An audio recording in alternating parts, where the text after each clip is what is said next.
James Coleman stood on the windswept platform of Birch Creek Station, Montana Territory, watching the stagecoach approach through the November cold. His stomach twisted with anxiety he had not felt since the war ended 12 years ago. In 3 months of exchanging letters with Miss Catherine Morrison of Massachusetts, he had been careful to set realistic expectations. A practical woman, he had written. Someone willing to accept isolation. Someone who understood that ranch life meant hard work and little else. He had not expected beauty. He had specifically not asked for beauty. The coach pulled to a stop in a cloud of dust and rattling harness. The driver climbed down and opened the door. A gloved hand appeared first, then a woman stepped onto the wooden step. James felt his heart sink like a stone thrown into a well. She was beautiful, not just pretty or pleasant-looking, but genuinely, strikingly beautiful. Tall, maybe 5 feet 7 inches, with golden blonde hair visible beneath her travel bonnet. When she turned to thank the driver, he caught a glimpse of sapphire blue eyes in a face that belonged in a Boston drawing room, not a Montana ranch house. Her dress was well made, clearly expensive despite the dust of travel. She moved with the kind of easy grace that spoke of finishing schools and afternoon teas. Everything about her screamed refinement, education, privilege. Everything about her was wrong. James had spent 3 months convincing himself that this arrangement could work, that a woman willing to marry a stranger and move to Montana would be practical enough to handle the isolation, the work, the harsh winters. He had imagined someone plain, capable, resigned to limited options. This woman had options. This woman could marry any man she wanted in any city she chose. Why in God's name would she come to Montana to marry a cowboy she had never met? She must have made a mistake. Surely she had boarded the wrong coach or gotten off at the wrong stop. In a moment she would realize her error and climb back into the stagecoach, and his life would return to its familiar, lonely routine. But she was walking toward him, her eyes scanning the platform. When her gaze found his, she smiled. Not a shy smile or a nervous one, but warm and direct. "Mr. Coleman?" Her voice was clear, educated, with the crisp vowels of New England. "I am Catherine Morrison." James opened his mouth, closed it, tried again. "Miss Morrison, I think there has been some mistake." Her smile faded slightly. "A mistake? I mean..." He struggled to find words that would not sound insulting. "I wrote in my letters that life here is difficult, isolated, that I needed someone willing to accept hardship." "Yes, you did. Very thoroughly, in fact." She tilted her head, studying him with an intelligence that made him uncomfortable. "Are you saying the arrangement is no longer acceptable to you, Mr. Coleman?" "I am saying a woman like you should not be here." "A woman like me?" Her tone had gone cool. "What kind of woman do you imagine me to be?" "I mean no disrespect, Miss Morrison, but look at you. Your dress alone cost more than I make in a month. You are clearly educated, refined. You could marry well in Boston or New York. Why would you come all this way to Montana?" For a moment, something flickered in her eyes. Pain, maybe, or anger. Then it was gone, replaced by a determined calm.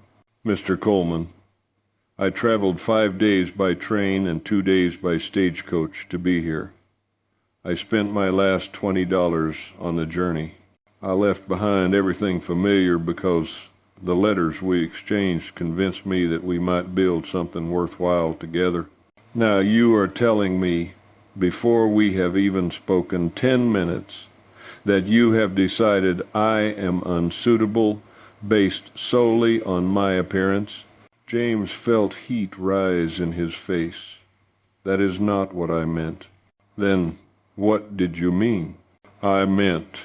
He stopped, realized he was digging himself deeper. I am concerned you do not understand what you have agreed to.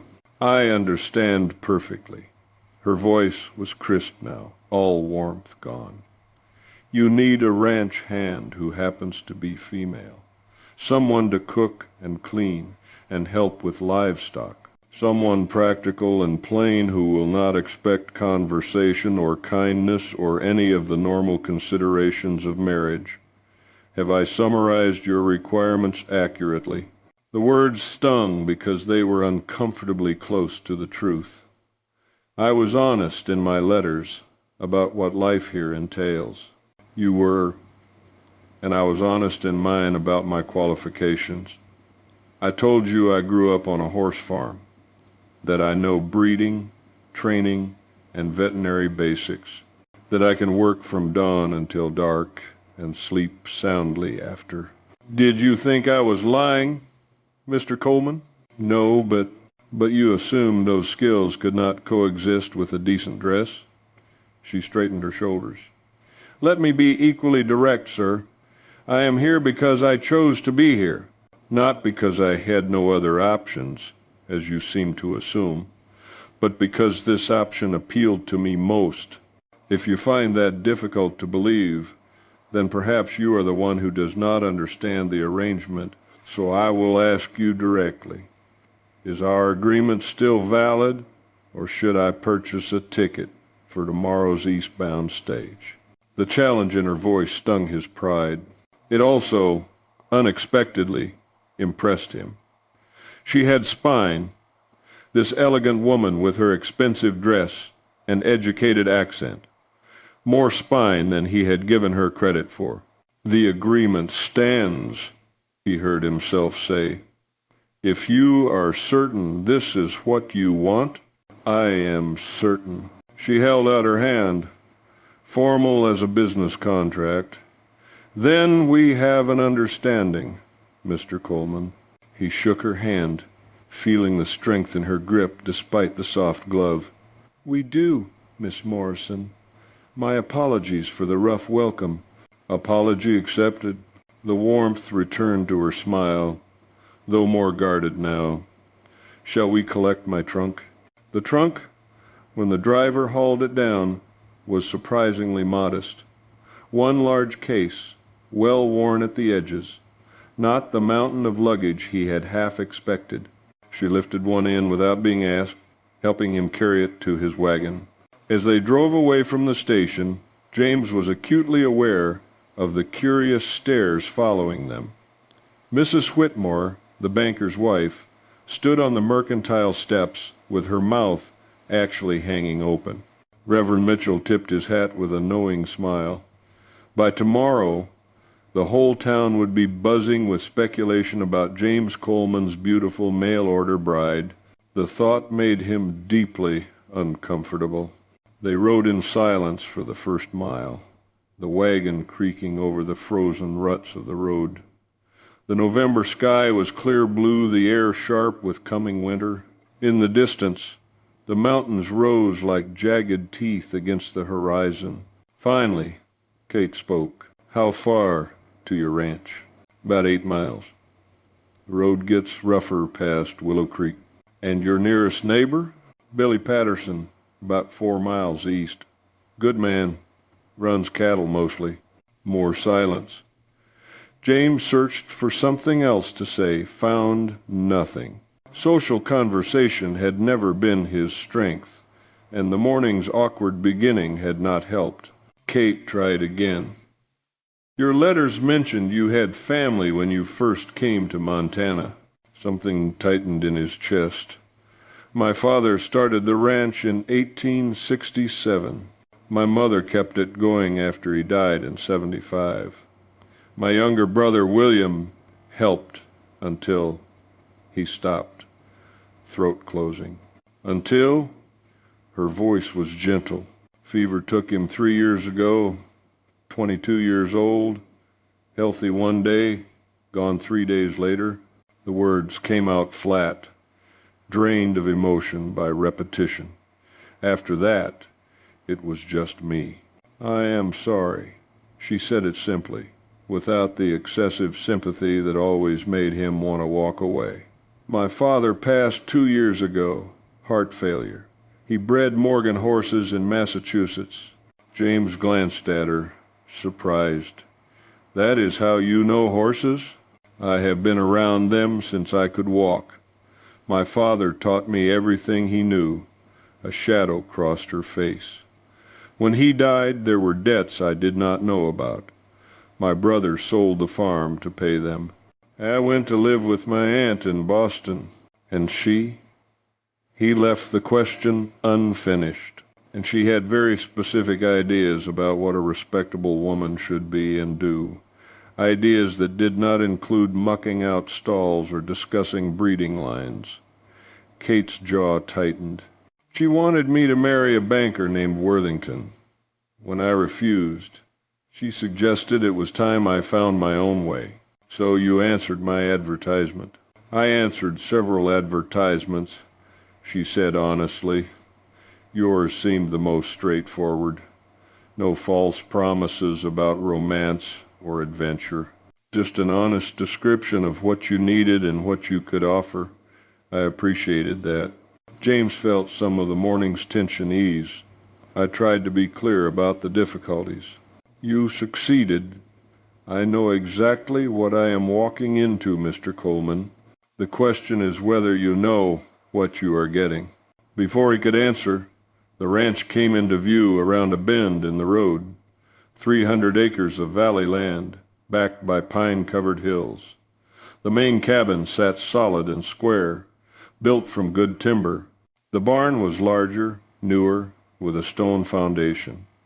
Corrals and outbuildings dotted the property, all neat and well-maintained. Kate leaned forward, studying it all with an intensity that surprised him. It is beautiful, she said softly. It is remote, James countered, watching for signs of second thoughts. Yes. She turned to look at him directly. Mr. Coleman, I spent 2 years in my aunt's parlor in Boston, wearing corsets so tight I could barely breathe, making polite conversation with people who bored me senseless, pretending to be someone I was not. I am not afraid of remote. I am afraid of suffocating. For the first time since she had stepped off that stagecoach, James felt a flicker of hope that this improbable arrangement might actually work. James pulled the wagon up to the cabin and set the brake. Kate climbed down before he could offer assistance, moving with an easy confidence that suggested she was accustomed to managing her own affairs. She stood looking around the ranch yard, taking in details with the focused attention of someone making an inventory. The barn looks new, she observed. Built it 3 years ago. The old one's foundation was failing, and the corrals repaired every spring. Montana winters are hard on fence posts. She nodded, already walking toward the barn. James grabbed her trunk and followed, bemused by her directness. Most women would have wanted to see the house first, settle in, perhaps have tea. Kate Morrison headed straight for the livestock. Inside the barn, 6 horses lifted their heads at the intrusion. Kate moved down the center aisle, pausing at each stall to study the occupant. Her hands stayed quiet at her sides, her voice low and soothing when she spoke. This one is a gelding, about 8 years old. She gestured at a sturdy bay. 7. Good guess. And this mare. Kate stopped at a chestnut with a swollen belly. She is due soon, within the week, I think. Her name is Rosie. Kate's entire demeanor changed. She stepped closer to the stall door, eyes sharp with professional interest. May I? Of course. She entered the stall slowly, speaking softly to the mare. Rosie snorted once but did not move as Kate ran gentle hands down her neck, along her side, under her belly. The examination was thorough and knowledgeable. Her udder has dropped, Kate said. And see how her belly has shifted? The foal has moved into position, I would say 48 hours at most, possibly tonight. James felt his skepticism begin to crack. You can tell that by touch? I helped my father deliver my first foal when I was 12. By 16, he trusted me to handle normal births without supervision. She continued her examination, fingers probing gently. I probably assisted with 50 births before he died. That is, James searched for words. Impressive. Kate glanced at him over her shoulder. You sound surprised. I suppose I am. You do not look like someone who spends time in birthing stalls. No, she straightened, one hand still on Rosie's neck. What do I look like, Mr. Coleman? The question felt like a trap. I only meant, you meant I look like I belong in a parlor. Her tone was matter-of-fact, not accusatory. And I do, when circumstances require it. I can pour tea and discuss literature and embroider pillowcases with the best of them. But those are skills I learned because they were expected, not because they came naturally. This, she gestured around the barn, this is what comes naturally. James found himself believing her. The way she moved around the horse, the casual confidence of her handling, the technical knowledge in her observations, all spoke to genuine experience. Will you teach me your signs for predicting labor? He asked. I have lost 2 foals in 5 years because I did not recognize the warning signs in time. Kate's expression softened. Of course. But first, should we not settle me into the house? I have been traveling for 7 days, and I confess I would appreciate a chance to wash. Right. Yes. James felt heat rise in his face. I should have offered immediately. You were distracted by wondering whether I was a complete charlatan. She said it lightly, with a small smile that took the sting from the words. I do not blame you. My appearance and my claimed skills do seem contradictory. They walked to the cabin together. Inside, James had done his best to make it presentable. The main room served as kitchen and living area, with a stone fireplace at one end and a cast-iron stove at the other. 2 bedrooms and a small storage room completed the layout. Everything was clean but sparse, furnished with handmade furniture built for durability rather than beauty. Kate set her reticule on the table and looked around with the same careful attention she had given the barn. It is well built, good bones. My father knew carpentry. The roof does not leak, the floor does not sag, and the fireplace draws properly. Those are considerable virtues in a house. She walked to the window that overlooked the valley, and the view is spectacular. James joined her, seeing the familiar landscape through her eyes. The valley stretched away toward distant mountains, golden with autumn grass, dotted with dark pines. A creek ran silver through the middle, lined with bare cottonwoods.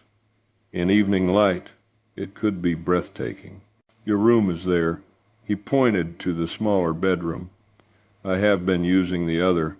There are clean linens on the bed, and I put water in the pitcher this morning. Thank you. She turned to face him directly. Mr. Coleman, we should discuss arrangements. Arrangements? Sleeping arrangements, specifically. Your letters mentioned a practical marriage in name only, at least initially. I want to confirm that is still your intention. The directness caught him off guard. It is. I would never presume. Good. I appreciate clarity. Her shoulders relaxed slightly. Then I suggest we maintain separate rooms until we both agree otherwise. If we ever agree otherwise, that seems sensible, and we should establish other expectations. Division of labor, household responsibilities, decision-making authority. She ticked items off on her fingers like a business contract. I assume you have certain tasks you prefer I handle and others you prefer to handle yourself? James had not thought this through in such detail. I suppose cooking, cleaning, the garden in summer? I can do all of those. In return, I want to help with the horses. All aspects of horse care, including breeding decisions and training. You want to work in the barn? He could not keep the surprise from his voice. Yes, that was implied in my letters. Did you not read them carefully? I read them. He trailed off, realizing how insulting his next words would sound. You just did not believe a woman who writes well could also work well, Kate finished for him. Mr. Coleman, I understand I have presented you with a contradiction today. I look like one thing and claim to be another. I cannot blame you for being skeptical. All I ask is that you judge me by my actions, not your assumptions. Give me 1 week. If at the end of that time you do not believe I can contribute to this ranch, I will accept your judgment and leave without complaint. The proposal was eminently fair. 1 week, then. But, Miss Morrison, yes? If you can do half of what you claim, you will have earned your place 10 times over. She smiled. Then I had better get started. But first, that wash you promised me? After Kate had freshened up and changed into a simpler dress, they worked together to prepare supper. James watched from the corner of his eye as she moved around the unfamiliar kitchen, noting how quickly she learned where things were kept, how efficiently she worked. She made biscuits from scratch while he fried bacon and eggs, and the biscuits turned out light and perfectly golden. Over the meal, they discussed practical matters, the daily routine of the ranch, the supplies needed before winter set in fully, the plan to have Reverend Mitchell come out the following Sunday to perform a simple wedding ceremony. A week from today, Kate said thoughtfully. That seems quick. We could wait longer if you prefer. No, that is not what I meant. She paused, choosing words carefully. I want to be certain you are comfortable with this arrangement before we make it legal. The week of trial, you suggested? Exactly. If at the end of 7 days you have changed your mind, it will be easier to part ways before the ceremony than after. James appreciated her practicality, even as it stung slightly. And if you change your mind, then I will tell you honestly and leave. She met his eyes directly. I do not play games, Mr. Coleman.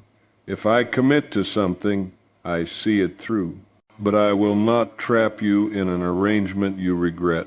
I appreciate that. He did, genuinely. Miss Morrison, I think we should be clear about one thing. This is a practical arrangement, yes. But that does not mean it has to be cold or unkind. I would like us to be, if not friends exactly, then at least friendly, respectful. I would like that too. Her smile was warm. And please, call me Kate.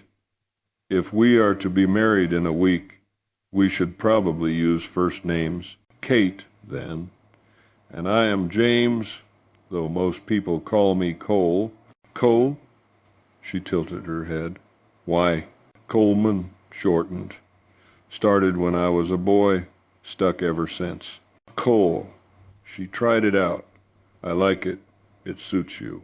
After supper, as the sun set in a blaze of orange and gold, they walked out to check the animals one more time. In Rosie's stall, Kate pointed out the subtle signs of approaching labor, the restlessness, the way the mare kept looking at her flanks, the slight dampness beginning to show on her coat. Tonight, Kate predicted, possibly very early morning. We should check her every few hours. I can do that. You must be exhausted from travel. I am. But I will set my mind to wake at 2 in the morning.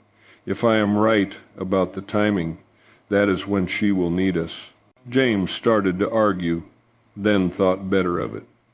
If Kate wanted to prove herself, he should let her try. They parted at the door to her bedroom. Kate paused with her hand on the frame. Thank you for giving me a chance, Cole. I know my arrival was not what you expected. No, he admitted.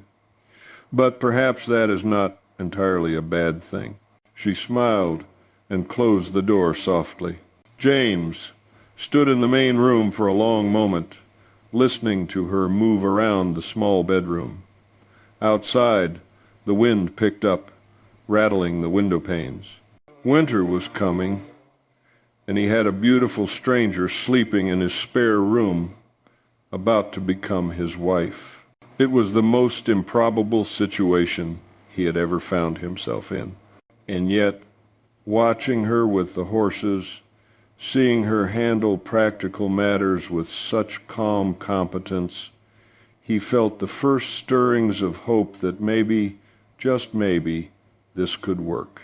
He went to his own room and tried to sleep, but at 1:30 in the morning he found himself wide awake, listening. At 1:45 he heard soft footsteps in the main room, the quiet opening of the front door. Kate was already headed to the barn. Cole pulled on his boots and followed. Cole reached the barn to find every lantern already lit, turning the interior bright as day. Kate stood in Rosie's stall, wearing his old barn coat over her nightgown, her feet stuffed into boots 3 sizes too large. She did not turn at his approach, all her attention focused on the laboring mare. Rosie lay on her side in the deep straw, her body tense with contractions. As Cole watched, another contraction rippled through her. The mare's breathing came hard and fast, her eyes showing white at the edges. "How long has she been down?" Cole asked quietly. 20 minutes, maybe. She was already contracting when I got here. Kate's voice stayed calm, professional. But something is wrong. Wrong how? She has been pushing for 20 minutes with no progress. We should see the foal's nose and front hooves by now. Kate knelt in the straw, examining the mare carefully. "Get me every lantern you have. I need more light." Cole grabbed 3 more lanterns from the tack room, lighting them quickly and hanging them around the stall. The bright light showed sweat darkening Rosie's coat, foam flecking her muzzle. The mare groaned, a sound that made Cole's stomach clench. Kate's examination became more invasive, her face tight with concentration. When she finally withdrew her hand, her expression was grim. The foal was malpositioned. One shoulder forward, one leg folded back. She stood, wiping her hands on a rag. If we cannot correct it, we will lose both of them. Fear clenched Cole's throat. What do we do? I will have to reach in and reposition the leg. It will hurt Rosie, and there is no guarantee it will work. Kate's eyes met his, steady despite the gravity of her words. But if we do nothing, they both die within the hour. Rosie is already exhausted. Tell me what you need. Clean hot water, soap, and clean towels. Then hold her head and keep her calm. Cole ran. He had a pot of water still warm from supper. He heated it hotter, grabbed the good soap Kate had unpacked earlier, snatched clean kitchen towels from the shelf. His hands shook as he carried everything back to the barn. Kate had stripped off the barn coat and rolled up the sleeves of her nightgown. She scrubbed her hands and arms thoroughly with soap and hot water, then stood over Rosie, preparing herself mentally for what came next. "Ready?" she asked Cole. He knelt at Rosie's head, hands on her neck. ready. "Good girl," Kate murmured to the mare. "We are going to help you now." What followed was 45 minutes of the most intense work Cole had ever witnessed. Kate reached deep inside the straining mare, feeling for the malpositioned leg. Rosie thrashed once, and Cole used all his strength to hold her steady. "Shh, girl. Easy now. We are helping. Almost there." He kept up a steady stream of reassurance, fingers stroking Rosie's neck, trying to will calmness into the terrified animal.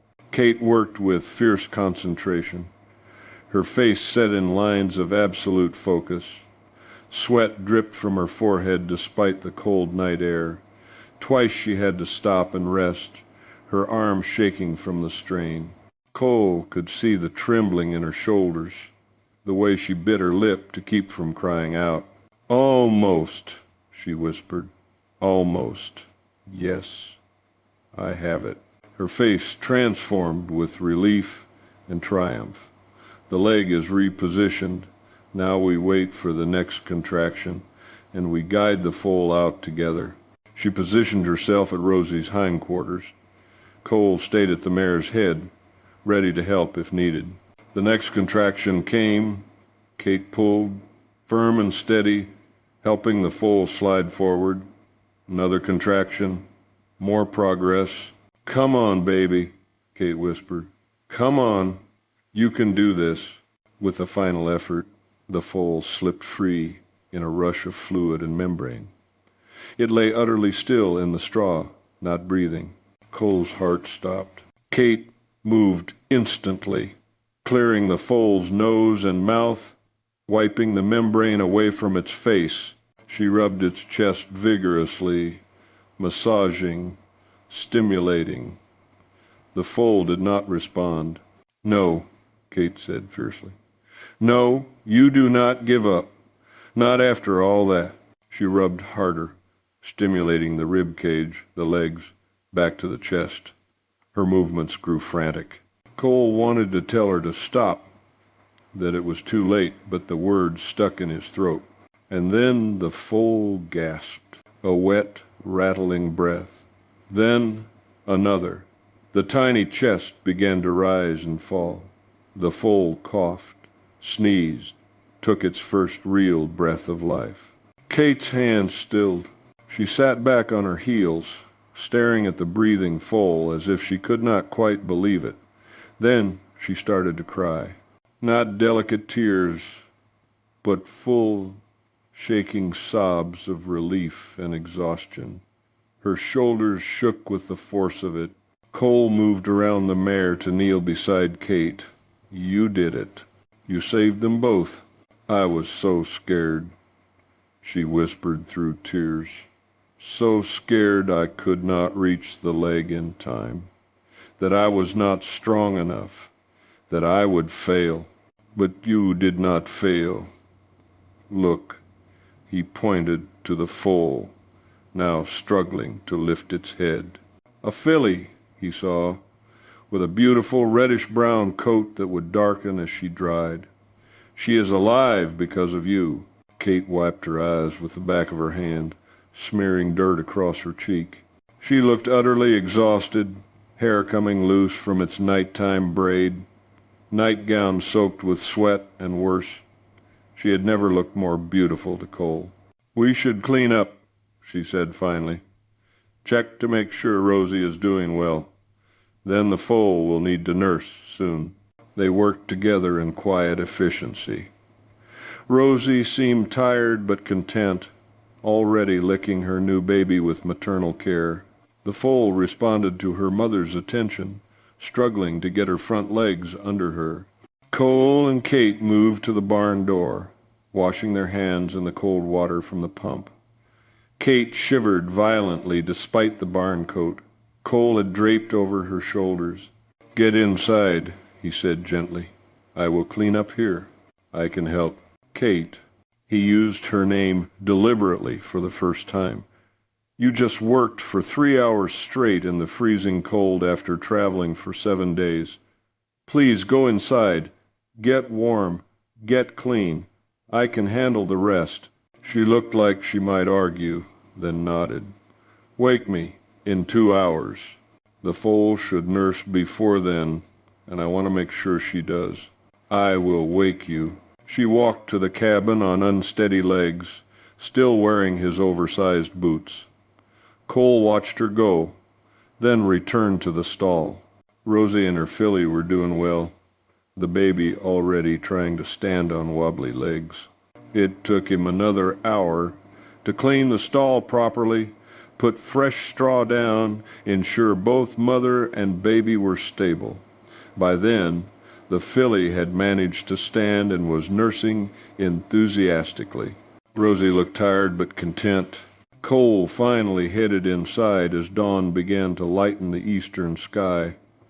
He found Kate asleep at the kitchen table, head pillowed on her arms. She had washed her face and hands, but had not made it any further. He stood looking at her for a long moment. This woman who had arrived yesterday looking like she belonged in a ballroom and then spent half the night elbow deep in a difficult berth. She had been magnificent, competent, focused, and ultimately successful where he would have failed. Everything he had believed about her yesterday had been wrong. Completely, utterly wrong.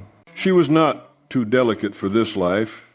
She was not pretending to have skills she lacked. She was exactly what she had claimed to be, a woman who knew horses, who could work hard, who chose this life deliberately. And he had almost sent her away before giving her a chance.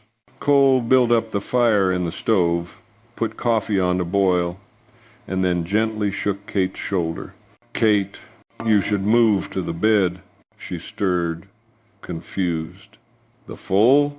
Nursing beautifully, both doing fine. "Come on, up you go." He helped her to her feet and guided her to her bedroom.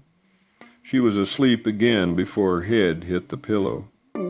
Cole pulled a blanket over her and returned to the kitchen. Through the window, he could see the sun rising over the mountains, painting the valley in shades of gold and pink. A new day, a new beginning. He had wanted a practical arrangement, a business partnership. But watching Kate sleep, remembering the fierce determination with which she had fought to save Rosie and her foal, Cole realized he might have found something more, something that felt dangerously close to hope. Kate woke at noon, disoriented and stiff. The events of the night came back in fragments: the difficult birth, the long struggle, the foal's first breath. She sat up quickly, then groaned as every muscle in her body protested. She found Cole in the barn, sitting on a stool outside Rosie's stall. The mare stood calmly while her filly nursed, the baby's tail flicking with contentment. "How are they?" Kate asked. "Perfect. The filly has nursed 3 times, Rosie has eaten and drunk well, and both seem completely healthy." He stood, gesturing to the stall. "See for yourself." Kate examined both carefully, relief flooding through her when she confirmed Cole's assessment. The filly was strong and active. Rosie showed no signs of distress or fever. Against the odds, they had both survived. "She needs a name," Kate said softly, watching the foal explore her stall on increasingly steady legs. "You should name her. You brought her into the world." Kate considered. Dawn. "Because she came with the morning light." "Dawn." Cole tested it. "I like it. Dawn it is." They stood side by side, watching the horses. Finally, Cole spoke. "I owe you an apology." "For what?" "For judging you before I knew you, for assuming you could not possibly be who you claimed to be." He turned to face her directly. "Everything I believed about you yesterday was wrong. You are not too refined for this life. You are not play-acting at skills you lack. You are exactly what you said. Someone who knows horses, who can work hard, who chose this deliberately. Kate felt warmth spread through her chest. Thank you for saying so. It is not just words. I mean it, Kate, what you did last night. He shook his head. I would have lost them both without you. I would not have known what to do. Would not have had the skill or courage to try what you did. You saved them. We saved them, she corrected. You kept Rosie calm, which was just as important. Maybe. But the skill was yours. He paused. I have a proposition. Yes? You suggested a week's trial. I am suggesting we skip it. I do not need a week to know you can contribute to this ranch. You proved that in one night. So if you are still willing, I would like to move forward with the wedding this Sunday as planned. Kate studied his face, seeing sincerity there. You are certain? I am. This can work, Kate. Not just as a business arrangement, but as a real partnership. We both bring skills the other lacks. We work well together. That is more than most marriages start with. It was practical reasoning, the kind that had convinced her to answer his advertisement in the first place. But there was something else in his voice, something that suggested he saw her as more than just a useful set of skills. Then yes, she said, Sunday it is. They shook hands formally, sealing the agreement. But when their hands clasped, Kate felt a warmth that had nothing to do with business partnerships. She had come to Montana expecting isolation, hard work, and a practical marriage of convenience. She had not expected to find a man who would give her a chance to prove herself, who would value her skills, who would look at her with growing respect instead of dismissive assumptions. It was a good start, better than she had dared hope. As they walked back to the cabin together, the November sun warm on their shoulders despite the cold air, Kate allowed herself a moment of optimism. This might actually work. This strange arrangement with the cowboy she had met yesterday might actually become something real. And watching Cole glance back at the barn where Rosie and Dawn stood together, seeing the satisfaction in his face, Kate thought maybe he was feeling the same cautious hope. They had 7 days until the wedding. 7 days to build on this fragile beginning. 7 days to turn a business arrangement into something resembling a real partnership. Kate had faced harder challenges. She had delivered a foal in the middle of the night, in a strange barn, in unfamiliar territory. She could handle 7 days. She could handle whatever came next. The week before the wedding passed in a blur of work and quiet discovery. Kate rose with the sun, helped with morning chores, then tackled the endless tasks of running a household and ranch. Cole watched her with growing admiration as she proved, again and again, that her skills were genuine. She could indeed cook, producing meals that were simple but substantially better than his solitary bachelor efforts. She kept the cabin clean without making a production of it. She worked in the vegetable garden, preparing it for winter, and she spent hours in the barn with the horses, particularly with Rosie and Dawn. Cole found himself seeking her company, manufacturing excuses to work nearby so they could talk. He learned she had read extensively, that she had opinions on everything from politics to philosophy, that she could discuss horse bloodlines with the expertise of a professional breeder. He learned she hummed while she worked, that she laughed easily, that she moved through the world with a quiet confidence he found increasingly attractive. On Saturday, they rode into town for supplies and to finalize arrangements with Reverend Mitchell. The town's reaction to Kate was predictably intense. Every woman in Birch Creek found an excuse to visit the general store while they were there. Mrs. Whitmore descended on them like a ship under full sail. "Mrs. Coleman-to-be, how are you settling in?" "Very well, thank you." Kate's smile was polite but gave nothing away. "And the ranch? Not too isolated?" "I find it peaceful." Peaceful. Mrs. Whitmore's tone suggested this was code for something alarming. "Well, winter will be upon us soon. The real test, I always say. I grew up in Massachusetts, Mrs. Whitmore. I am familiar with winter." Cole hid a smile at Kate's dry response. Mrs. Whitmore clearly expected romantic drama, or at minimum some hint that the beautiful mail-order bride was having second thoughts. She was disappointed on both counts. Reverend Mitchell was more welcoming. "Miss Morrison, I am pleased you are still with us. I confess I worried when I saw you step off that stage." "Worried why?" "That you might not realize what you were agreeing to. Montana winters are legendary, and ranch life is demanding. So I understand. But I prefer honest hardship to comfortable imprisonment." Kate said it lightly, but Cole heard the steel underneath. The Reverend nodded thoughtfully.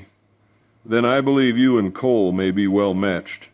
He values honesty above all else." Sunday arrived clear and cold. Doc Henderson came out from town to serve as witness, along with Reverend Mitchell. The ceremony was brief and businesslike, conducted in the cabin's main room with no flowers, no music, no celebration. When Reverend Mitchell said, "You may kiss your bride," Cole leaned in and kissed Kate's cheek softly. Brief, respectful, appropriate for the practical arrangement they had described. But when his lips touched her skin, he felt her sharp intake of breath, saw color rise in her face, and he felt an answering warmth in his own chest that had nothing to do with practicality.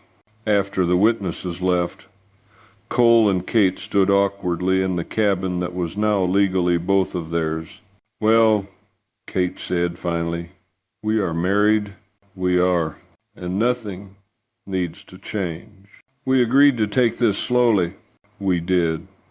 Cole hesitated.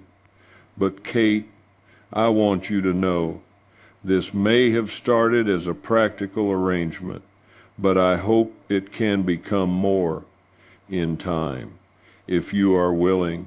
She met his eyes directly. "I hope so too." The honesty of it surprised him. "You do?" "Of course. I would not have traveled 2,000 miles to marry a stranger if I wanted to stay strangers forever." She smiled slightly. "I am hoping we can become friends at minimum, partners, ideally, and perhaps, eventually, something more." "That seems a reasonable progression." "Reasonable." She laughed. "Cole, there is nothing reasonable about any of this, but I am willing to try if you are." "I am." They sealed the agreement with a handshake that lasted longer than strictly necessary. December arrived with the first heavy snows. Kate proved herself invaluable during the winter work. She helped feed cattle through snow, up to their knees, assisted with sick calves, and worked alongside Cole to repair storm damage to the barn roof. In the evenings, they sat by the fire and talked. Really talked in a way Cole had not talked to another person in the 3 years since William died. Kate told him about her mother, who had died when Kate was 14. About the suffocating years in Boston, wearing dresses that pinched and attending parties that bored her senseless.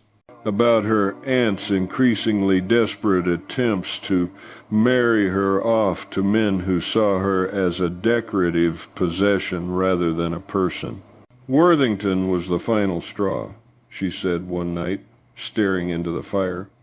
"He tried to kiss me when my aunt left us alone in the parlor. I slapped him. He told my aunt I had led him on. She chose to believe him. I am sorry. I am not. If she had not thrown me out, I would still be there, suffocating slowly. Kate looked at him. Coming here was the best decision I ever made. Cole felt his throat tighten. Even though it means isolation, hard work, uncertain winters, especially because of those things. Cole, I am not afraid of work or isolation.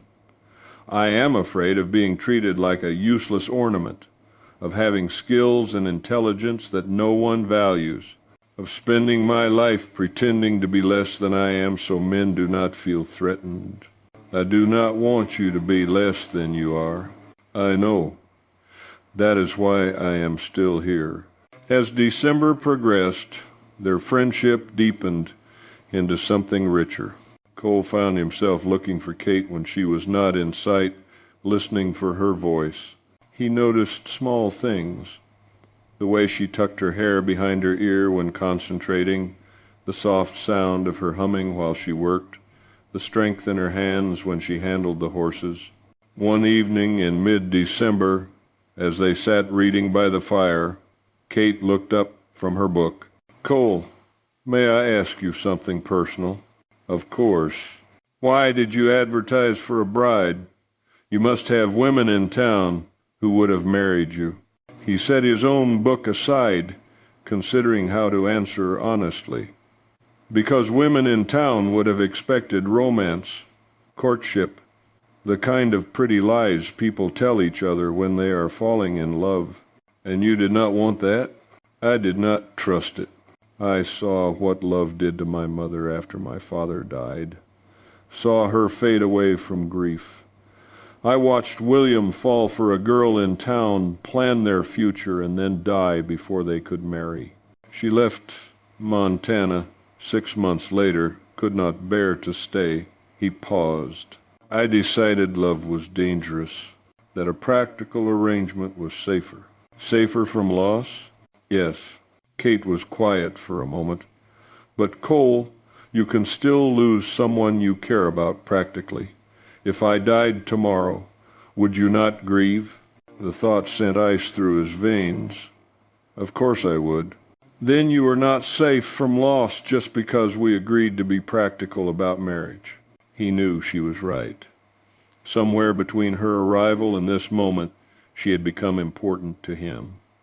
Not just useful or convenient, but genuinely important. The thought of losing her was already painful. "When did this stop being practical for you?" he asked quietly. She smiled. "Probably when you let me name Dawn. You gave me that without hesitation, without needing to assert your authority or ownership. That was when I started to believe you saw me as an actual partner. And for me," Cole said slowly, working it out as he spoke, "it was watching you fight to save Rosie and the foal, seeing you refuse to give up even when you were exhausted and scared. That was when I realized you were extraordinary." "So where does that leave us?" Cole stood and crossed to her chair. He held out his hand. "It leaves us here, two people who started with a practical arrangement and found something more. Two people who should probably stop pretending we do not care about each other." Kate took his hand and stood. They were close enough that he could see the flecks of darker blue in her eyes, could smell the faint scent of the lavender soap she used. "I care about you," she said softly, "more than is entirely comfortable or safe." "Good." Cole lifted his free hand to cup her cheek. "Because I care about you too, and I am tired of keeping polite distance when what I want is to be closer." "How much closer?" Instead of answering, he kissed her. Not on the cheek this time, but properly. Her lips were soft and warm, and when she made a small sound of surprise and pleasure, something fierce and protective rose in his chest. He pulled her closer, and she came willingly, her arms sliding around his neck. When they finally broke apart, both breathing harder, Kate rested her forehead against his. "Well," she said shakily, "that was not very practical." No. Cole found himself smiling. It was not. "Cole, I need you to understand something. I came here because I wanted partnership, respect, a chance to use my skills. I found all that. But I also found you, the man, not just the arrangement. And I think I might be falling in love with you." His heart hammered against his ribs. "Might be? I am falling in love with you. It terrifies me because I did not plan for it, did not prepare for it. But there it is." Cole pulled her close again, tucking her head under his chin. "I am falling in love with you too. And you are right.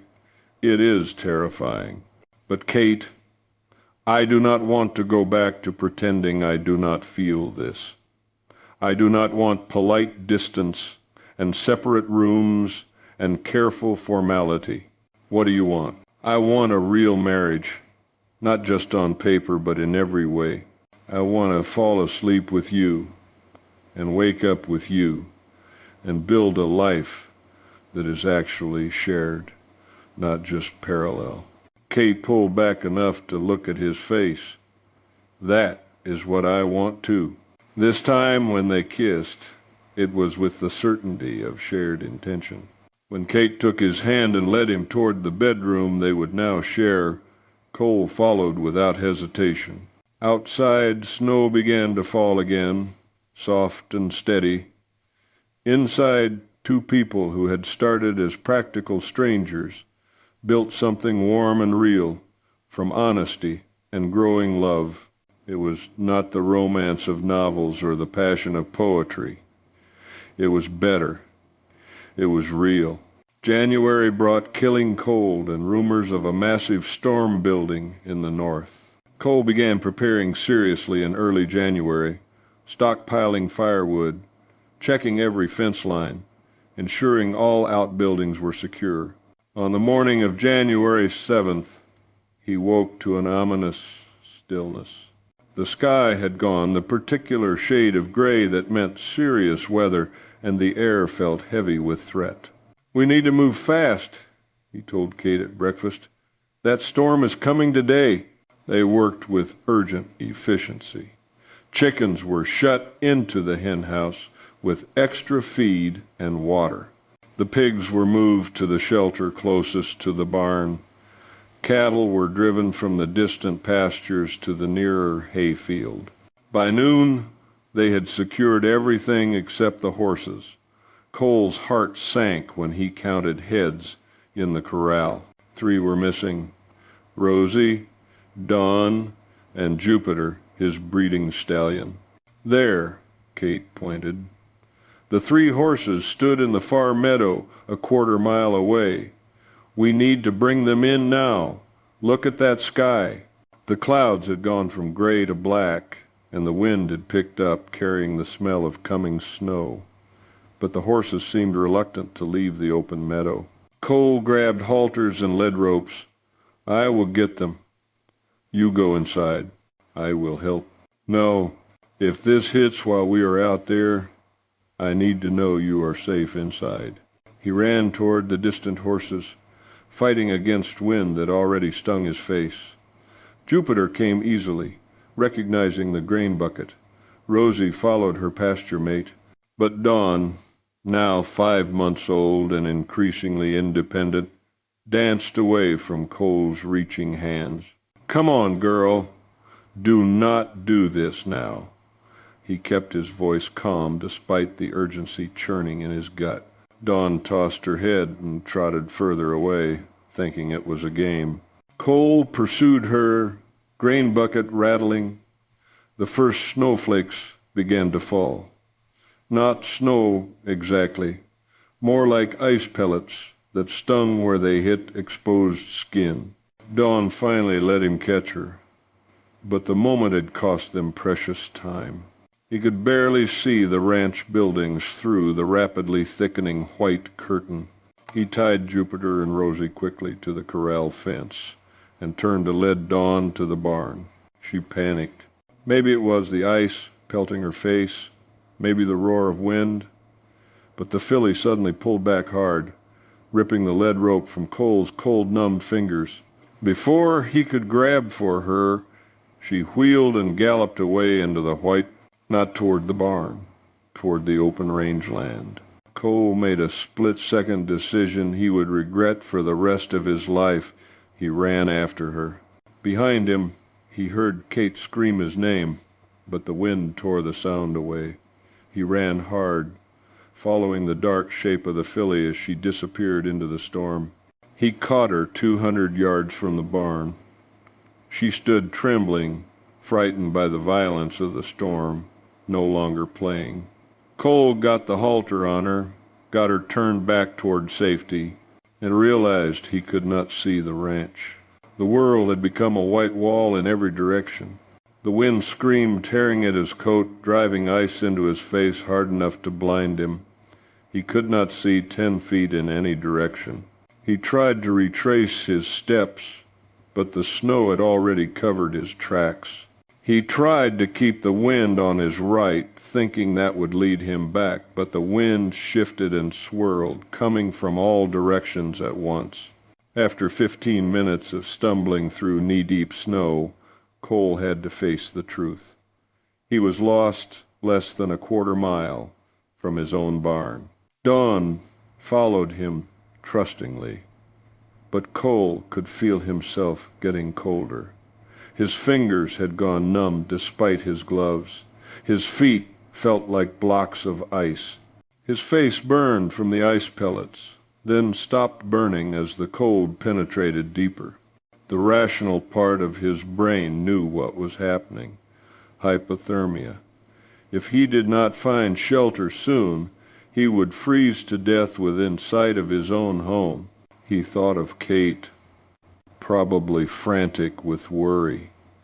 Thought of her finding his body in the morning, frozen in the snow. The image gave him the strength to keep moving, but his legs felt like lead. Each step took monumental effort. His thoughts began to blur. Maybe he could rest, just for a minute. Just sit down in this nice soft snow and rest a moment before continuing. No, that was the cold talking. Sit down, and he would die. But he was so tired, so cold. His body ached with the effort of staying upright. Then, impossibly, he heard his name. "Cole!" The voice came from his left. "Cole, where are you?" "Kate?" His voice came out as a croak. "Kate, go back. Get inside." Cole, louder this time, closer. Then she was there, materializing from the white like an apparition. She wore his heavy coat, and she had a rope tied around her waist. "What are you doing?" His tongue felt thick. "You should not be out here." "Shut up and grab the rope," she thrusted at him. "I tied the other end to the porch railing. Follow it back. You could have gotten lost. And you are already lost, you stubborn fool." Her voice shook with anger and fear. "Now move before we both freeze." She took Dawn's lead rope and started walking, trusting the rope to guide them. Cole grabbed it with numb fingers and followed. The rope seemed to go on forever. Cole stumbled twice. The second time, Kate caught him and hauled him upright with surprising strength. "Do not you dare give up on me," she said fiercely.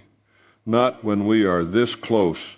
Finally, blessedly, the porch appeared from the white chaos. They stumbled up the steps, through the door, into warmth.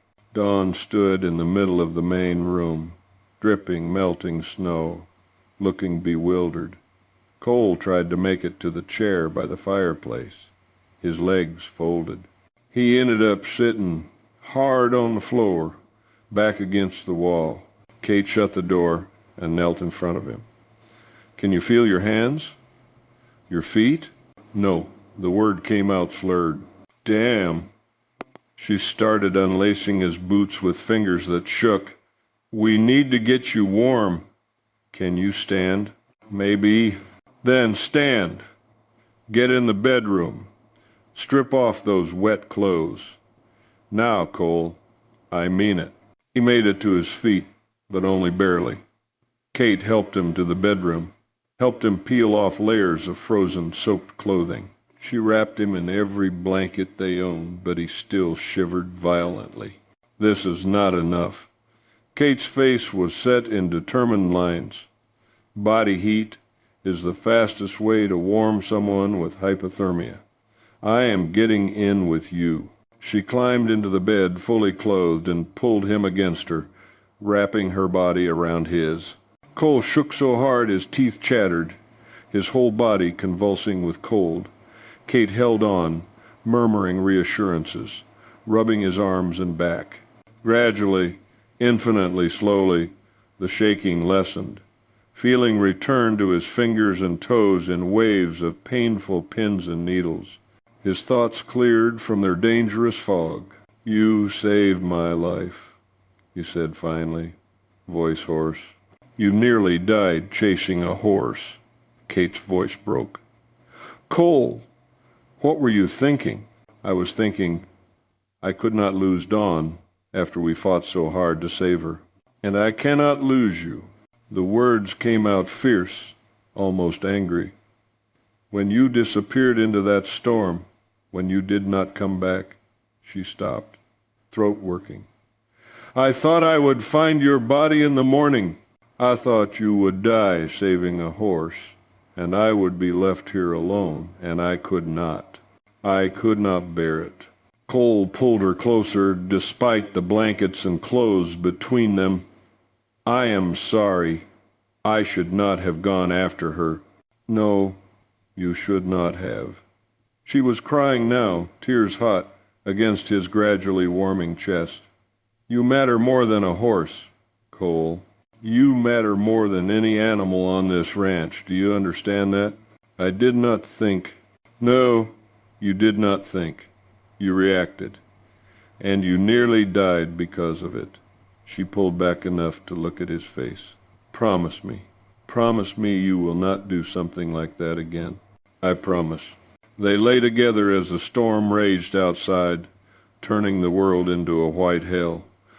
Dawn eventually found her way to a corner of the bedroom and stood there, seeming to find comfort in their presence. As warmth returned and exhaustion set in, Kate said softly, "I was so frightened." "I know. I am sorry." "You should be." But her hand stroked his hair gently. "Cole, I need to tell you something." "What?" "This arrangement we made, this practical marriage. It stopped being practical for me weeks ago. Maybe it was never truly practical at all." She took a shaking breath. "I love you. And the thought of losing you before I said that, before I was brave enough to admit how I feel, that was what terrified me most." Cole felt his throat close with emotion. "I love you too. I have for weeks, but was too afraid to say it." "Afraid of what?" "Of being vulnerable, of caring so much that losing you would destroy me. But today taught me something. Not caring would not protect me. I already care. I already love you. Pretending otherwise would not make losing you any easier." Kate kissed him then, soft and salt-flavored from her tears. "Then we are both fools who tried to stay safe and failed completely. Complete failures," Cole agreed, pulling her close again. "I love you, Kate, not practically, not conveniently, just absolutely. I love you too." She settled against him. "Now warm up properly, so I can be properly angry with you for scaring me to death." Outside, the storm continued for 3 more days.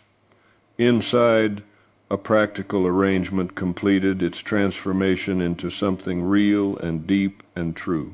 When the storm finally broke and the sun came out over a transformed landscape, Cole and Kate emerged to find the world buried under 4 feet of snow. But together they dug out, fed the animals, and assessed the damage. Jupiter and Rosie had survived tied to the corral fence, protected somewhat by the barn. Dawn seemed none the worse for her adventure, treating the whole thing as if it had been a grand game. Standing in the brilliant sunshine, looking at the sparkling white world, Cole pulled Kate close. "I was wrong," he said. "About what?" "About thinking practical was safer than love. Love is terrifying, yes, but it is also the thing that made you come out in a blizzard with a rope, the thing that saved my life, the thing that makes this life worth living." Kate smiled up at him. "I am glad you figured that out, though I could have told you weeks ago." "You probably could have."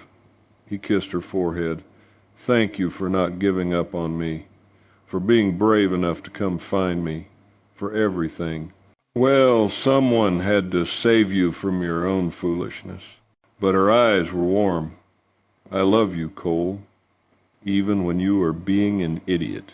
"Even when I am being an idiot," he repeated. "I will take it."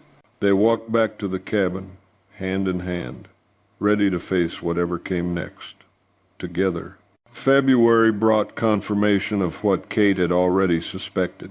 She sat at the kitchen table one morning, watching Cole prepare breakfast, and knew she could not delay telling him any longer. "Cole, I need to talk to you about something." He turned from the stove, concern immediate on his face. "What is wrong?" "Nothing is wrong, exactly, but I am late. 2 weeks late." It took him a moment to understand. When comprehension dawned, his face went through a rapid series of changes. Joy first, bright and unguarded, then fear. "You are pregnant?" "I believe so. The timing is right, and I have been feeling slightly ill in the mornings." Cole sat down heavily in the chair across from her. "A baby?" "Yes." Kate watched him carefully. "How do you feel about that?" He was quiet for a long moment, terrified. "Of what?" "Childbirth is dangerous, Kate, especially here, hours from a doctor. Women die, babies die." His voice roughened. "My mother lost 2 children between me and William, one stillborn, one who lived only 3 days. Kate reached across the table to take his hand. "I know the risks. I have helped with many horse births, but never a human one. It frightens me too." "Then how are you so calm?" "I am not calm. I am scared and happy and overwhelmed, all at once. But Cole, we have Doc Henderson. We have months to prepare, and we have each other." He held her hand like a lifeline. "If anything happened to you, then you would be devastated, just as I would be devastated if anything happened to you. But living in fear of loss does not prevent it. It only robs us of the joy of right now." She stood and moved to sit on his lap, wrapping her arms around him. "I want this baby. I want to build a family with you. Do you?" Against her shoulder, she felt him nod. "Yes. God help me. Yes. I want this. I am just so damn scared. Then we will be scared together, and brave together, and we will do everything possible to ensure this baby arrives safely." They made plans that day. Doc Henderson would be informed immediately. He would stay at the ranch for the final weeks. They would prepare everything they could think of, have supplies ready, make contingency plans, and through it all, underneath the fear, Kate felt a deep, steady joy. She was going to have Cole's baby. They were going to be a family. March brought the first hints of spring in a letter that Kate had not expected. It arrived with the weekly mail delivery, addressed in familiar handwriting. "It is from my aunt," Kate said, staring at the envelope as if it might bite her. "Eleanor? What does she want?" Kate opened it carefully and read aloud. "Dear Catherine, I hope this letter finds you well. I have spent the past 4 months trying to work up the courage to write to you, the courage to admit how terribly, unforgivably wrong I was. I should never have tried to force you to marry Worthington. I should never have said the cruel things I said when you refused, and I should never have let you leave without fighting to make things right. You were correct about him, by the way. 2 weeks after you left, he became engaged to the daughter of his business partner. They married in December. I heard through mutual acquaintances that he is a difficult husband. You were wise to refuse him. I am writing to ask your forgiveness, though I do not deserve it, and to tell you that I have hired a private investigator to find you, not to force you to return, but to satisfy myself that you are safe and well. If you are willing to write back, I would be grateful. If you prefer not to hear from me again, I will understand and respect your wishes. Your aunt, Eleanor Morrison." Kate set the letter down, emotions warring on her face. Cole waited, letting her process. "She wants forgiveness," Kate said finally. "Do you want to forgive her?" "I do not know. Part of me is still angry about how she treated me. But part of me," she trailed off. "She was my mother's sister. She took me in when I had nowhere else to go. She was not kind about it, but she did do it. You do not have to decide today." "No." Kate folded the letter carefully. "But I think I will write back, not to invite her here or to resume our old relationship, just to tell her I am well and happy, that I found what I was looking for." She did write back, a carefully composed letter that was polite but not warm. She mentioned the ranch, Cole, and carefully did not mention the pregnancy. Some news deserved to be shared in person or not at all. 3 weeks later, another letter arrived. Eleanor had written back immediately, expressing relief and continued contrition. She mentioned that she was considering a change of scenery herself, that Boston had too many memories and perhaps a fresh start somewhere else would do her good. Kate showed the letter to Cole. "What do you think she means by that?" "I do not know, but knowing how determined older women can be, I would not rule out the possibility of her showing up here eventually." The prediction proved accurate faster than either of them expected. In late April, a hired wagon arrived at the ranch carrying an elegantly dressed older woman, 3 large trunks, and an expression of grim determination. Kate, now visibly pregnant, came out of the cabin and stopped dead. "Aunt Eleanor?" "Hello, Catherine." Eleanor climbed down from the wagon with the driver's assistance. "I hope you do not mind uninvited guests. You came all this way." Kate seemed genuinely shocked. "I came to apologize in person and to see for myself that you are well." Eleanor's gaze took in the cabin, the barn, the mountains beyond. Then it landed on Kate's swollen belly. Her eyes widened. "Catherine, you are with child." "I am about 5 months alone." Eleanor's face crumpled. "Oh, my dear girl, and I am just learning of it now. You must hate me terribly to keep such news from me." "I do not hate you." Kate's voice softened despite herself. It has been complicated." Cole stepped forward, extending his hand. "Mrs. Morrison, I am Cole Coleman, Kate's husband. You are welcome here." Eleanor studied him with sharp eyes, taking his measure. After a moment she shook his hand. "You look like an honest man, Mr. Coleman. I hope you are treating my niece well." "I am trying to, ma'am." "Good, because if you are not, you will answer to me." But she said it with a slight smile that took the threat from the words. They brought her inside, and over tea, Eleanor explained. She had sold her Boston house, severed ties with most of her old social circle, and decided Montana seemed as good a place as any for a fresh start. "I bought a small house in town," she said. "Birch Creek, they call it. The lawyer handled the transaction for me. I am not moving to your ranch, Catherine. I know you and Mr. Coleman need your privacy. But I wanted to be close enough to be useful when the baby comes, if you will allow it." Kate's eyes filled with tears. "You sold your house? You left everything?" "I left nothing that mattered. Everything that matters is here." Eleanor's voice cracked. "You are my only family, Catherine, my only connection to your mother. I spent 2 years trying to force you into being someone you are not, and I nearly lost you completely because of it. I am done making that mistake." "Aunt Eleanor." Kate could not finish the sentence. She simply stood and embraced her aunt, both women crying. Cole quietly excused himself to give them privacy.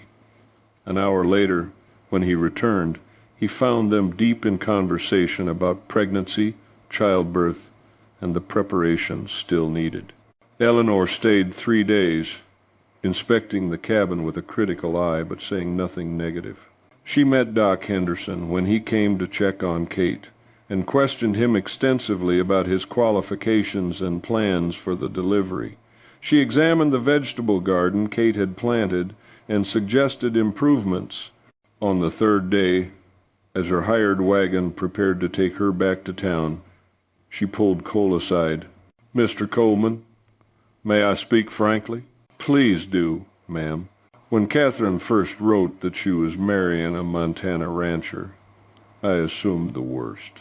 I thought she had made a desperate choice, settling for survival rather than happiness." Eleanor's gaze was direct. "I was wrong. I see how she looks at you, how you look at her. This is not a marriage of convenience. This is love." "It started as convenience," Cole admitted. "But, yes, it became love." "Good, because my niece deserves to be loved, Mr. Coleman. She deserves to be valued for who she is, not what she looks like or what connections she brings. Can you promise me that?"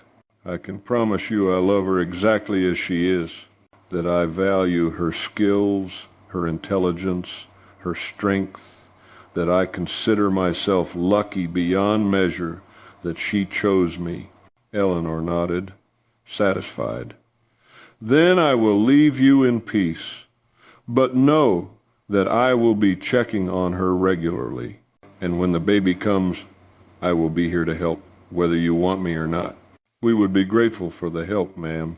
After Eleanor left, Kate leaned against Cole on the porch, watching the wagon disappear into the distance. "That was unexpected," she said. "Your aunt is a force of nature." "She is. But Cole, I think she really has changed, or is trying to. That took courage, coming here, admitting she was wrong." "It did." He kissed the top of her head. "Are you glad she came?"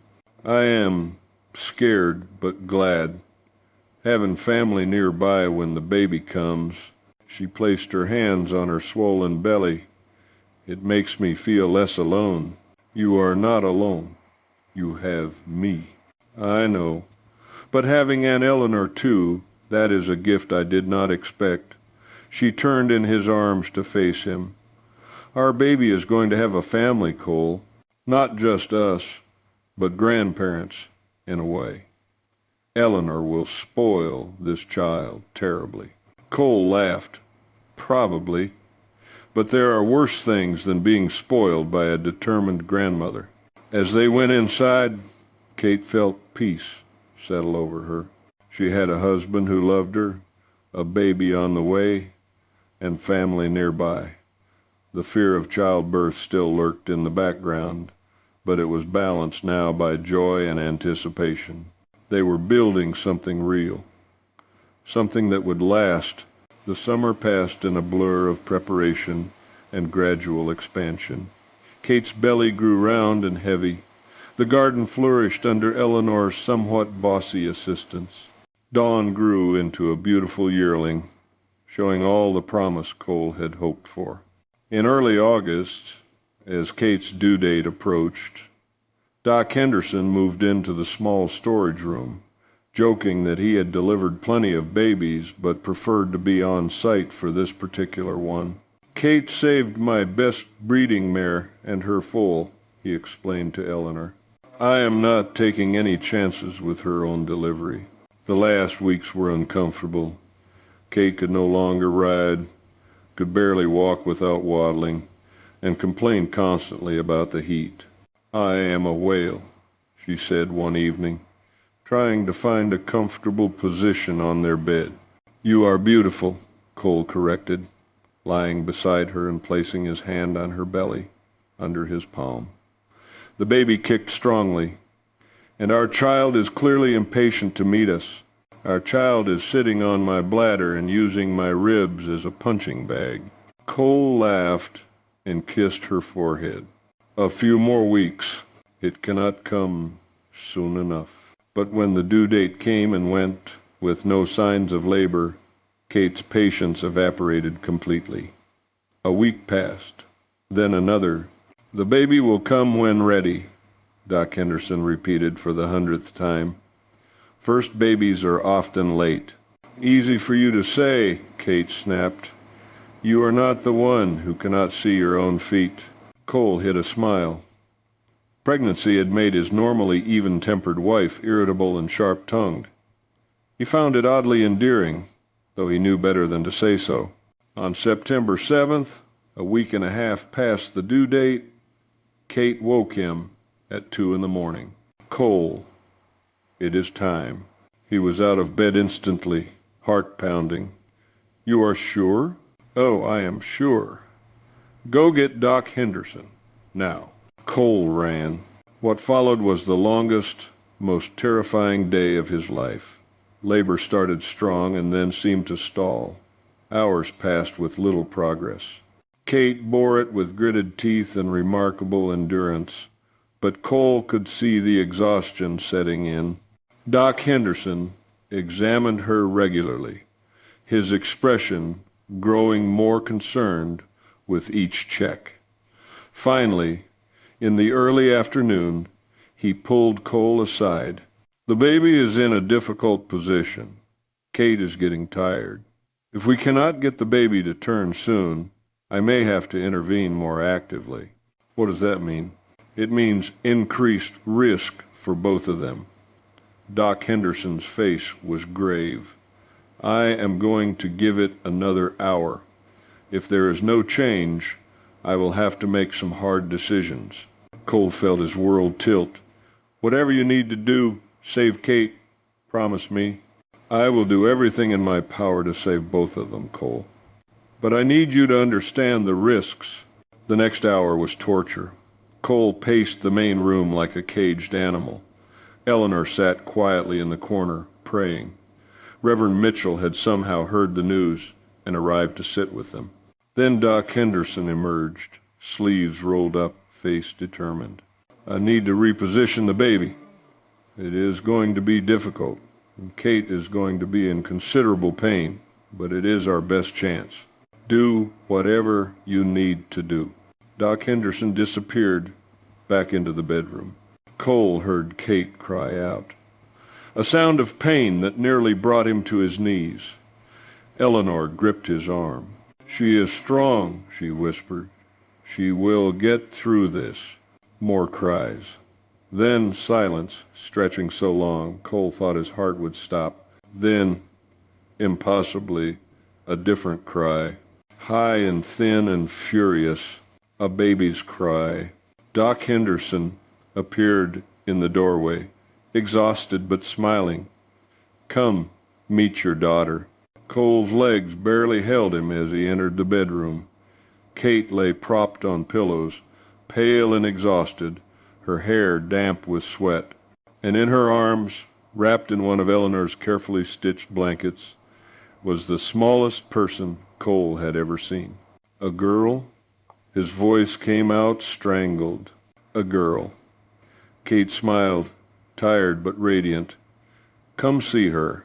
He knelt beside the bed, looking down at the tiny red face, the shock of dark hair, the minute fingers that were already grasping at air. "She is perfect," he whispered. "She is angry." Kate laughed weakly. "She has been crying since she arrived." As if to prove the point, the baby let out another indignant wail. Cole reached out tentatively and touched one tiny fist. The baby's fingers immediately wrapped around his thumb with surprising strength. "Hello, little one," he said softly. "I am your papa." The baby quieted at his voice, her eyes opening briefly. They were blue, like all newborn eyes, but alert and already curious about this strange new world. "What should we name her?" Kate asked. They had discussed names but never settled on one. Now, looking at this small person who had fought so hard to be born, Cole knew. "Sarah," he said. "After my mother? Sarah, Catherine, if that suits you." Kate smiled. "Sarah Catherine Coleman. Yes, I like that." Doc Henderson checked both mother and baby thoroughly, declaring them tired but healthy. Eleanor brought tea and gentle fussing, and Cole sat by the bed, unable to look away from his wife and daughter. "Thank you," he told Kate. "For what?" "For being brave enough to do this. For giving me a family again. For everything." Kate reached for his hand. "We are a family now, the three of us. Everything I wanted, even if I did not know I wanted it when I first came here. Everything I needed, even though I was too afraid to admit I needed it." They sat in peaceful silence, watching their daughter sleep. Outside, September rain began to fall, gentle and steady, bringing relief from the summer heat. Inside, a new family began its first day together. Later that evening, when everyone had finally left them alone, Cole lay beside Kate on the bed, careful not to jostle her. Sarah slept in the cradle he had built weeks ago, her tiny chest rising and falling in perfect rhythm. "I was so scared today," Kate admitted quietly. "So was I. When Doc Henderson said there were complications, I thought."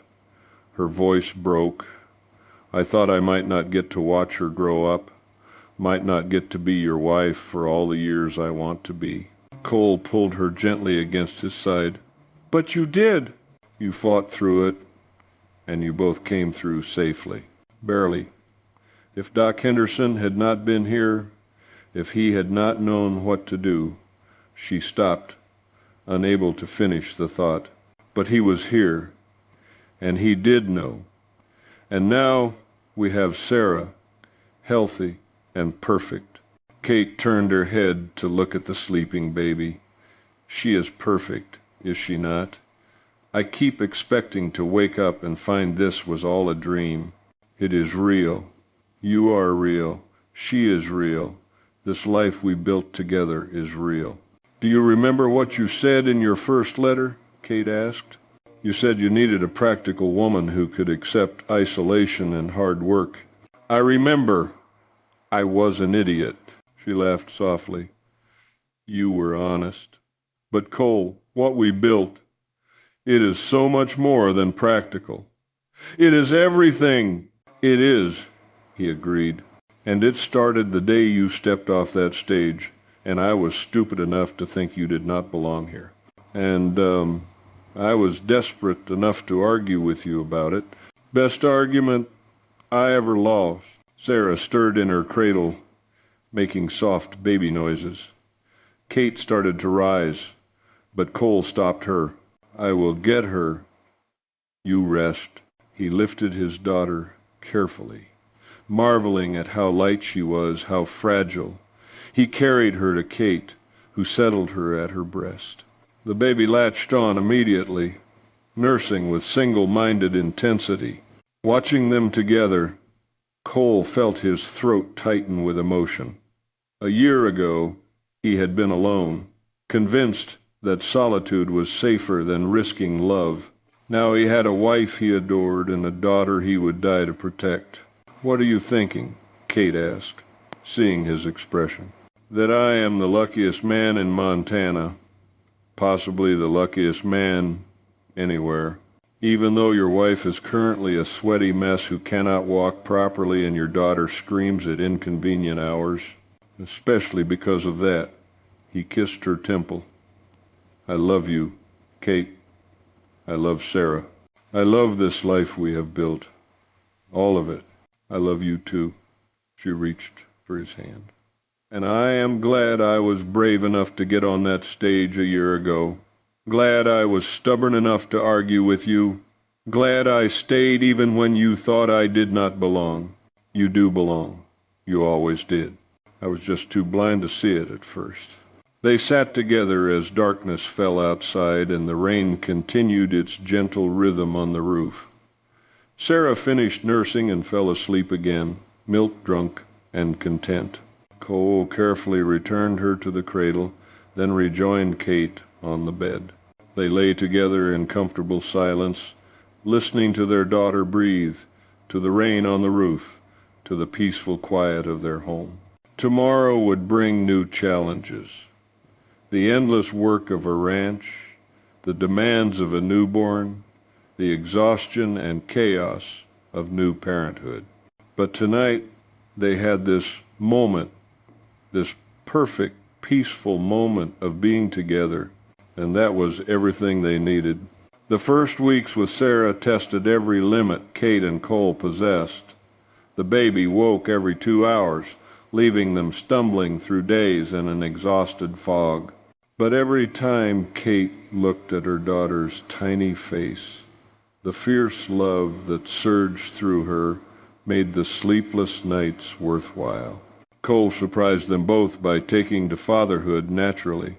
He could calm Sarah when Kate's patience wore thin, change diapers without complaint, and walk the floor at 3 a.m. singing off-key lullabies that somehow soothed their crying daughter. Eleanor visited 3 times a week, bringing meals and practical wisdom. She taught Kate tricks for managing laundry, for coaxing Sarah to sleep longer, for finding moments of rest when the baby rested. "You are trying to do too much," Eleanor scolded gently one afternoon, finding Kate attempting to cook while Sarah fussed. "Let the housework go. The world will not end if supper is late." Kate wanted to argue, but found herself too tired. She settled in the rocking chair with Sarah, who immediately quieted and began to nurse. Eleanor hummed as she finished preparing the meal, and Kate felt tears sting her eyes at this unexpected gift of help freely given. By November, they had found their rhythm. Sarah slept longer stretches. Kate felt more like herself. The 3 of them had become a functioning family. One evening in late November, exactly a year after Kate's arrival, they sat by the fire watching snow fall softly outside. Sarah slept peacefully in her cradle. "A year ago today," Kate said, "I stepped off that stage, and you looked at me like I was the last thing you wanted to see." Cole winced. "I was an idiot." "You were surprised.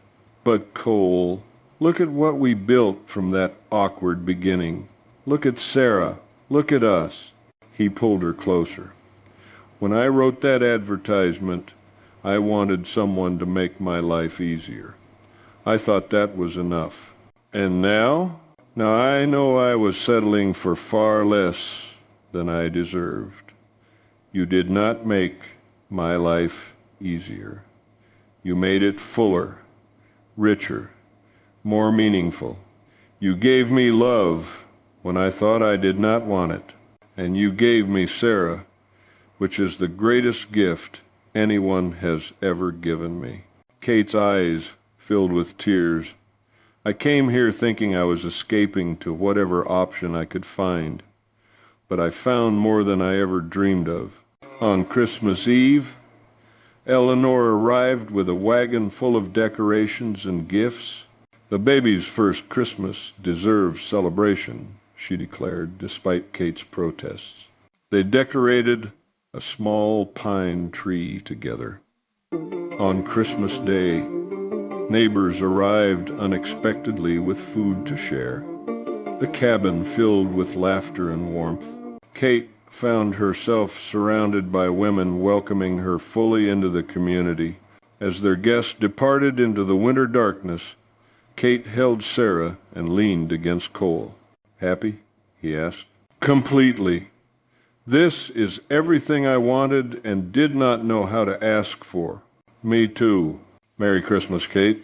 1 year ago, Kate had arrived as a stranger. Now she was home. And home was exactly where she wanted to be. 1 year later, December arrived again with characteristic Montana cold. Kate stood at the kitchen window watching snowfall while Sarah, now 15 months old, toddled around the room chattering constantly. The past year had brought changes. The garden had expanded. Dawn was bred and due to foal in spring. The ranch thrived in ways Cole had not imagined possible. But the biggest change was internal. Cole had learned that asking for help was wisdom, not weakness. That partnership meant sharing burdens, that love was worth every risk. The door opened, bringing cold air and Cole stamping snow from his boots. Sarah shrieked with delight and launched herself at her father's legs. Cole scooped her up, spinning her until she giggled.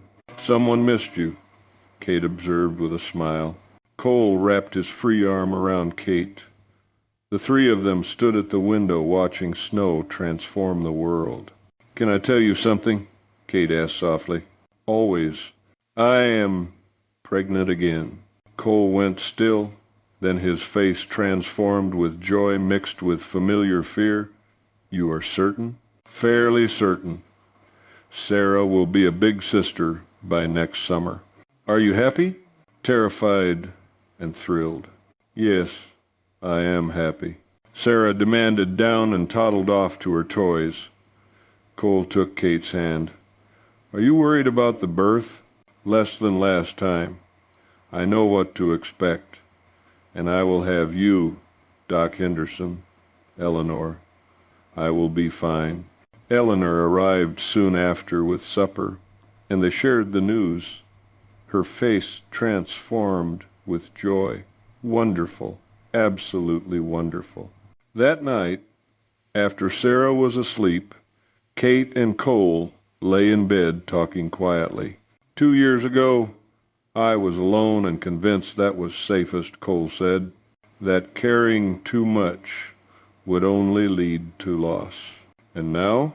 Now I know that not caring would have been the real tragedy. Missing you, missing Sarah, missing everything we have together. That would have been the loss.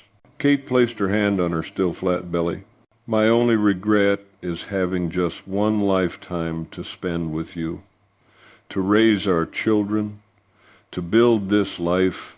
Then we make the most of every day we have. As sleep claimed them, the snow stopped outside. The moon emerged, illuminating a transformed landscape full of possibility. Inside, a family slept peacefully. A father who had learned love was worth the risk. A mother who had found the partnership she needed. A daughter who knew only love and security, and new life growing, promising more joy to come. 2 years ago, a frightened woman stepped off a stagecoach, and a lonely man almost sent her away. Now they had built something neither dared dream of. A real family, a real home, a real life. It was not a fairy tale, It was better. It was real, and real was all they needed.